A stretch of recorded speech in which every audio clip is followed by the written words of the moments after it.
नाज़रीन, गाजी खोड़ लॻ ॻोठ गड़ी माकुड़ जो ही प्राइमरी स्कूल आहे जेको मुकमल तौर ते गुज़िरियल केतिरनि सालनि खां तबाह आहे। पर तालीम खाते जी बेध्यानी सबबि जेके ॿारड़ा आहिनि हिन ॻोठ जा उहे तालीम बजाए माल चारण ते मजबूर आहिनि।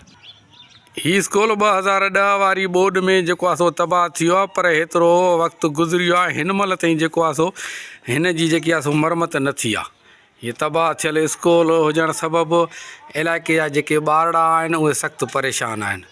तव्हां पाण ॾिसो, हीअ हालत आहे स्कूल जी हालत ख़राबु हुजण सबबि इलाइक़े जा ॿार जेको आहे सो दरपदरी वारी ज़िंदगी गुज़ारण ते मजबूर आहिनि, जॾहिं त तालीम जहिड़े ज़ेवर खां महरूम थी विया आहिनि। स्कूल ज़बून हुजण सबबि तालीम खे तालो लॻो पियो आहे, जंहिं सबबि हितां जे ॻोठ जा रहवासी जेके आहिनि वालदेन उहे सख़्तु परेशान आहिनि ऐं हिननि जो मुतालबो आहे त जल्द खां जल्द स्कूल ठाराए ॾिनो वञे त जीअं हितां जे ॻोठ जा सभई जेके शागिर्द आहिनि उहे तालीम हासिलु करे सघनि।